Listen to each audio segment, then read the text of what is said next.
I've always thought the ideal way to enter a country is from the sea. Land starts as a distant mirage, uncertain of its fact, mysterious by nature.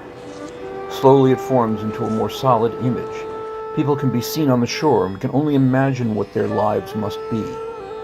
For me, this then was the only way to enter the enigma that is India.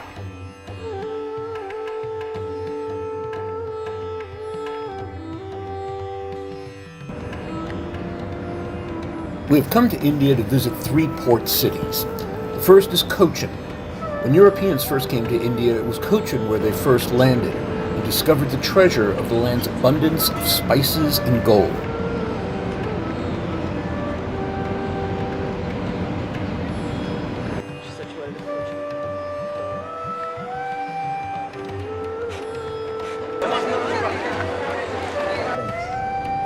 And Cochin is divided into 3 parts. The first is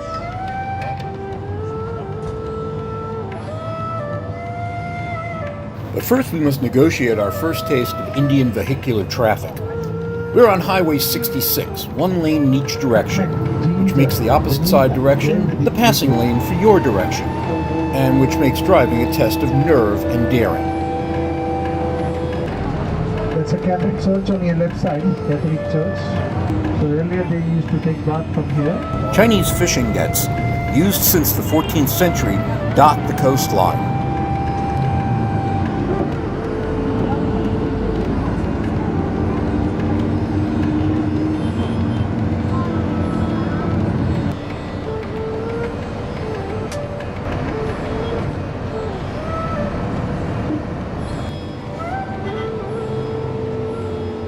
We stopped for a quick lunch at the Moreira Beach Resort. The resort is filled with thatched cottages, exotic plants and animals, and is home to over 97 different types of butterflies.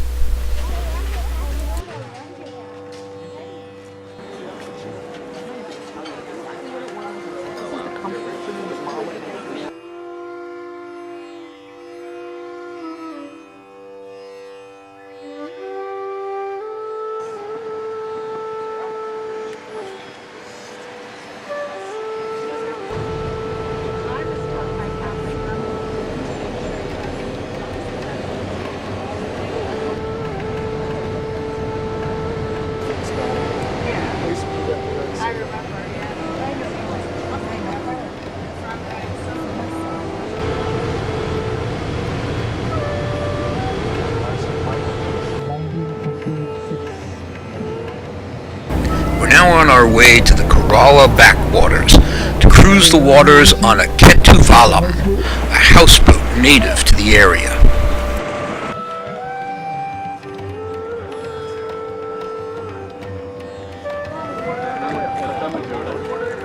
Though we will only be on for a 3-hour cruise, the boats can be rented as hotels with sleeping quarters and food service.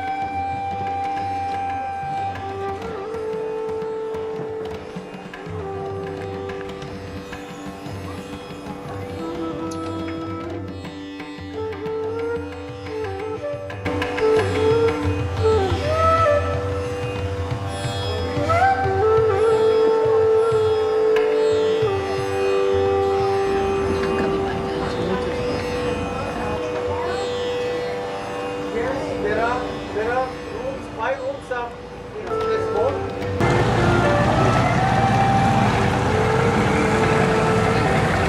Nearly 2,000 boats ply the waters, while the locals, mostly rice farmers, depend on the black backwaters for all necessities.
It's the beginning of wedding season, and many boats play host to bachelor and bachelorette parties.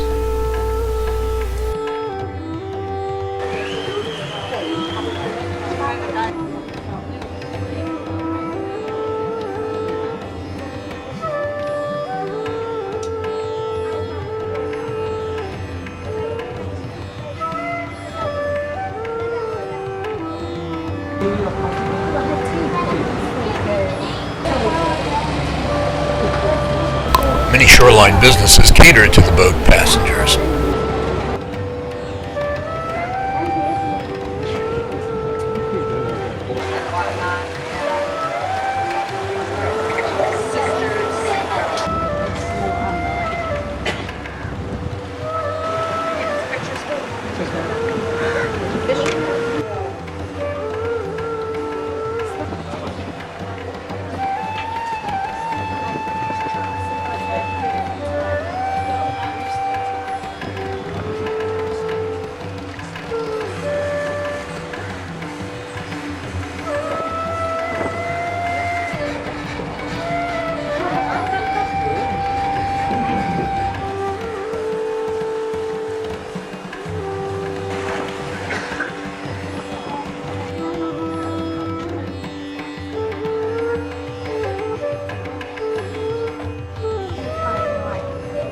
Junior fishes while Mom does the laundry just a few feet away.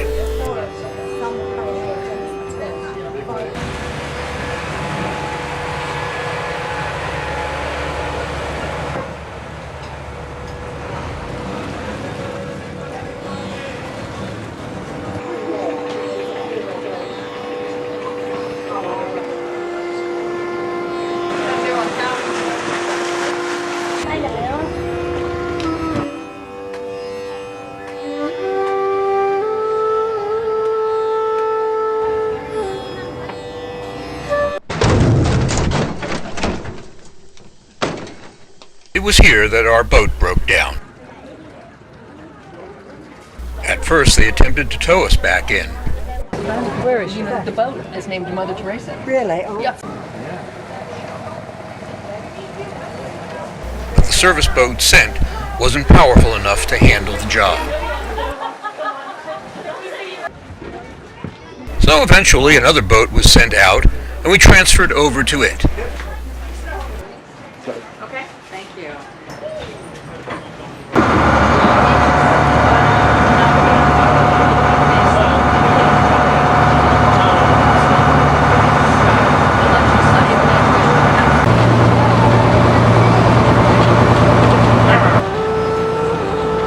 On the plus side, our afternoon cruise became a sunset cruise.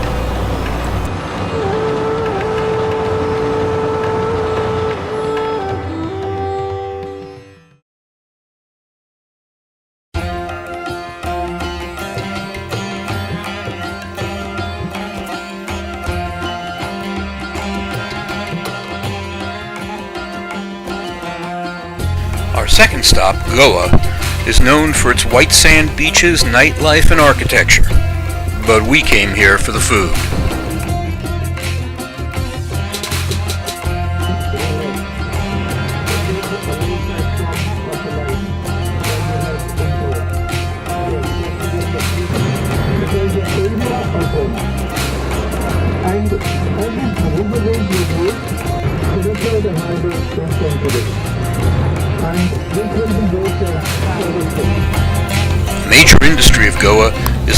grouping of old sea vessels.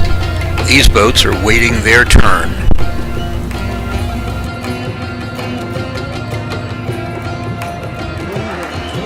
Our destination is the giant food market of Goa. This is the fish market.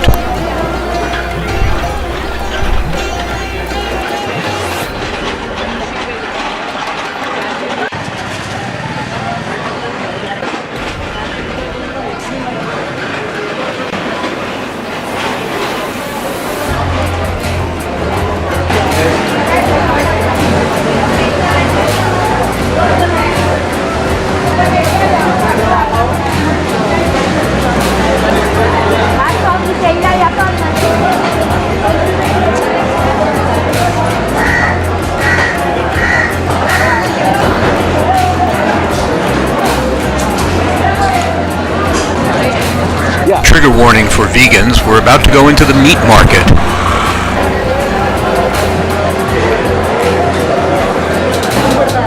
Smile, please.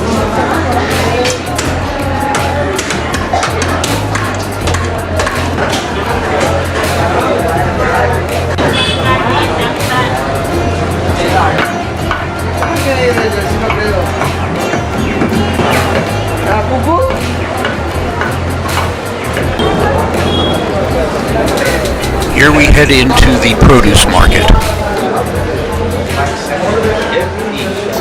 The market are rice merchants.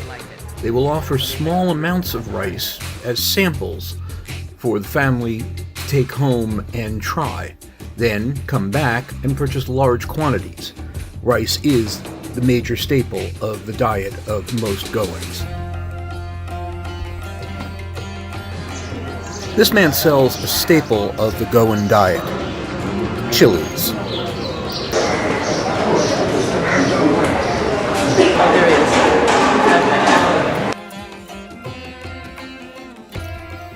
The produce market carries only that which is grown in the area.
We now step into the flower section. Thousands of cut flowers are sold here every day, most for use in religious purposes.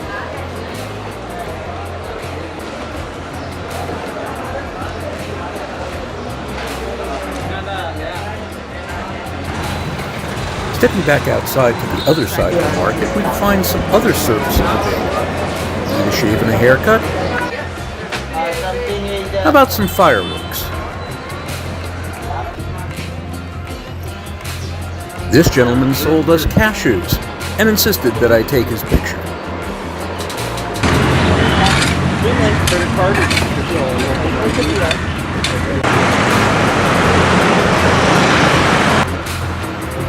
Our shopping done, we head over to the Fisherman's Wharf restaurant for a spot of lunch.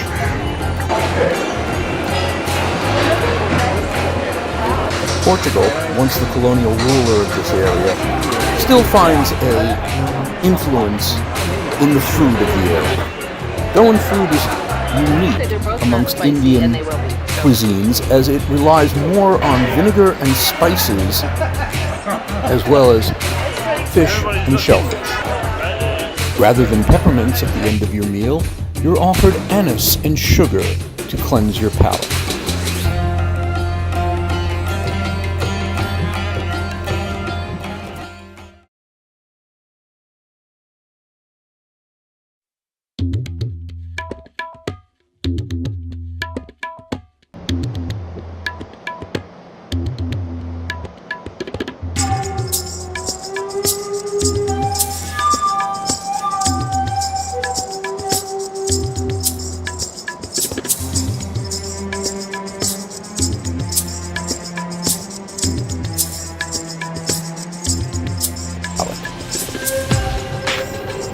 Mumbai, once called Bombay, is India's largest port, its financial capital, and home to nearly 23 million people.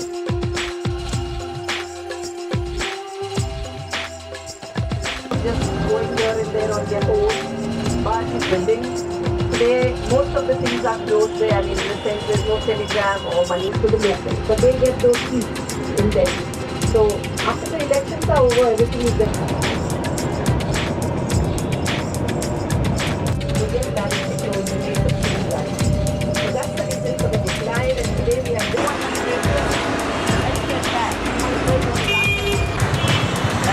Our first stop is a pilgrimage to the Mani Bhavan, where once the revered Mohandas Gandhi lived and worked. The house has been turned into a museum of Gandhi's life. Here is the library. Upstairs, the porch where Gandhi gave speeches and espoused nonviolence.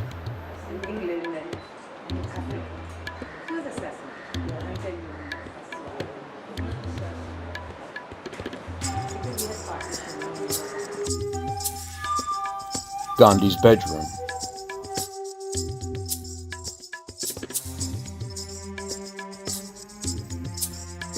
Dioramas tell the story of the Mahatma's life.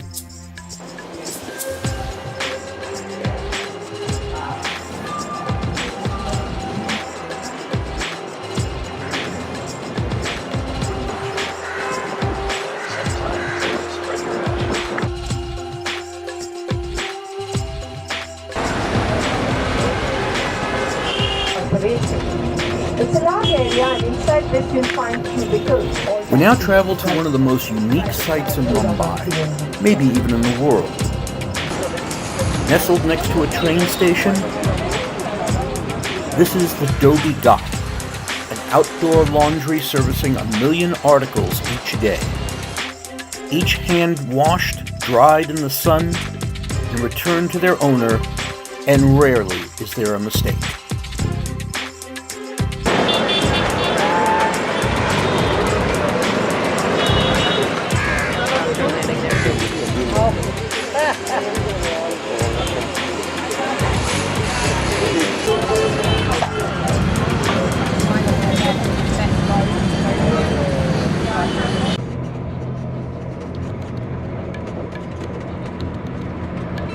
The western part. The tall high-rise modern buildings is Narikon reclaimed land. The tall high-rise building with the emblem is the of the university.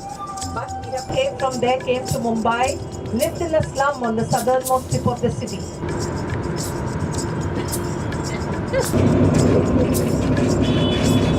Children do play football, but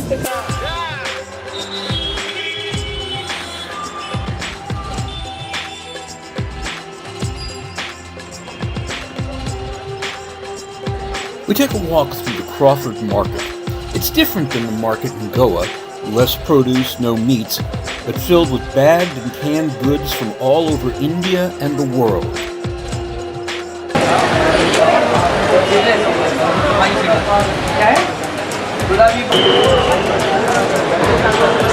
All garlic. Garlic.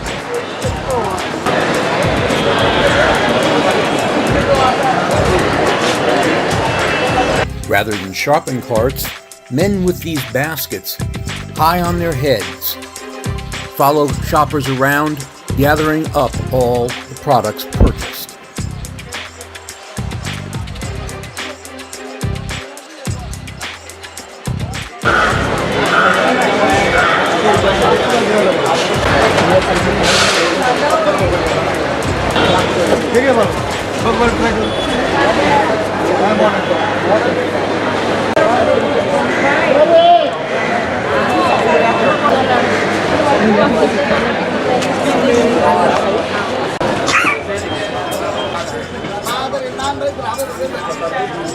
I can transfer. Okay. My name is Visal. Sandisal? Visal. Visal. My name is Visal. The Taj Mahal Hotel, one of the most elegant in all of Mumbai.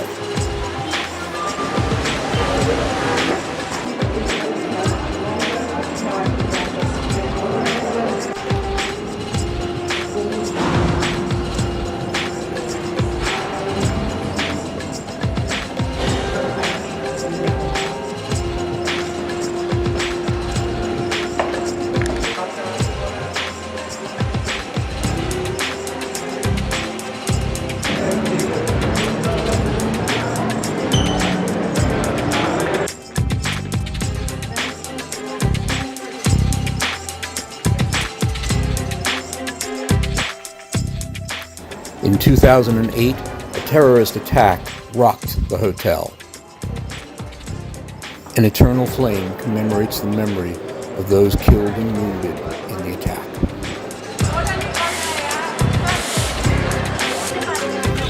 It's a short walk from the Taj, around the corner, to the Leopold Cafe. The Leopold is the oldest cafe in Mumbai.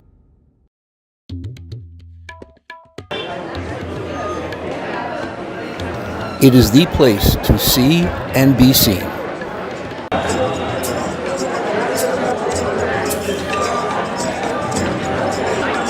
No, you can't.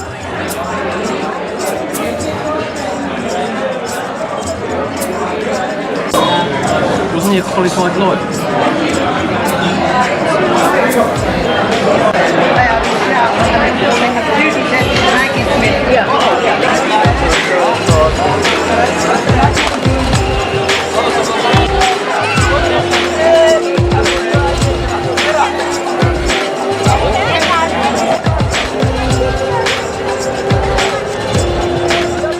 The gateway to India, built to commemorate the visit of King George V, and then used as the ceremonial entranceway for viceroys and governors till the end of British rule.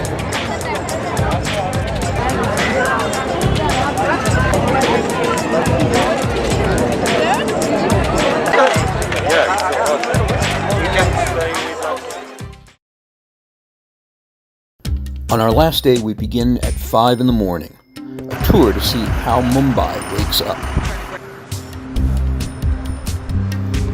In the shadow of the Times of India building, newspaper vendors gather to sort papers. With over 22 languages, Indians purchase 100 million copies of newspapers every day. The tea seller does a brisk business at 5 a.m.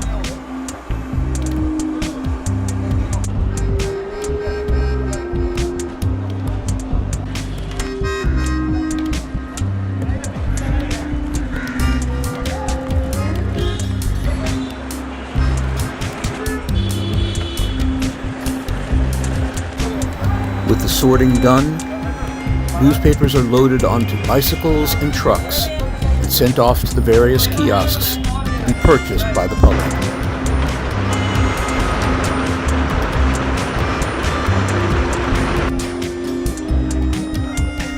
Our next stop is the wholesale produce market.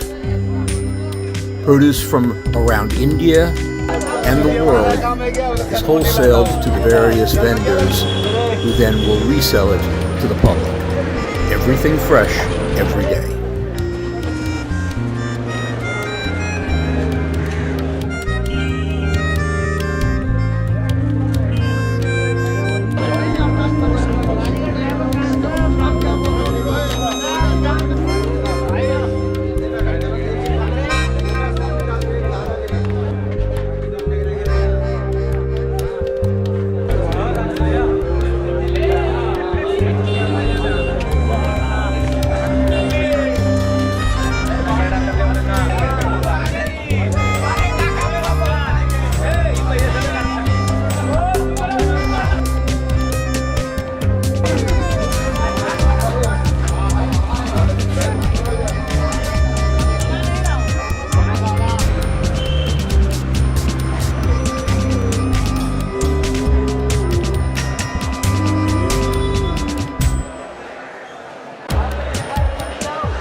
third stop is the wholesale flower market.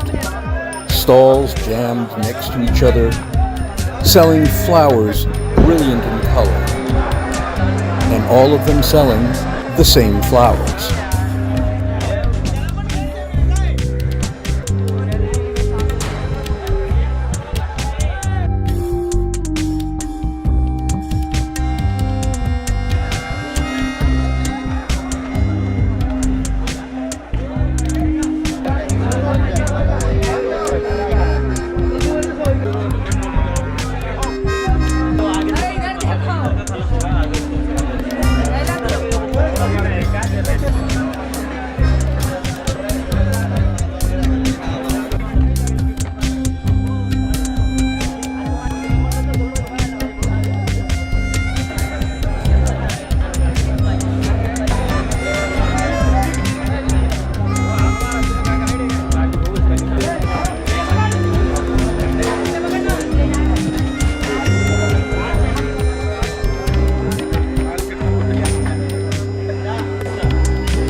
With the sun having risen, we now go to our final stop, the wholesale fish market.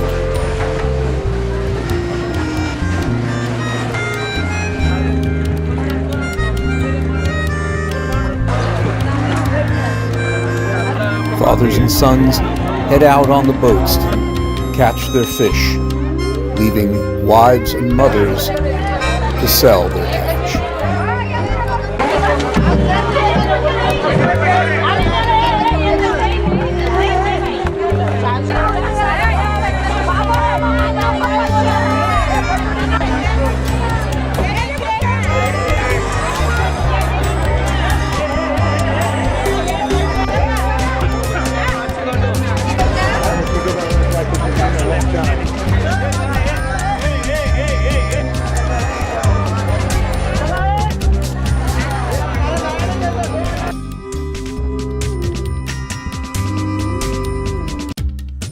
Apollonius of Tyana once said, "In India I found a race of mortals living upon the earth, but not adhering to it, inhabiting cities but not being fixed to them, possessing everything but possessed by nothing."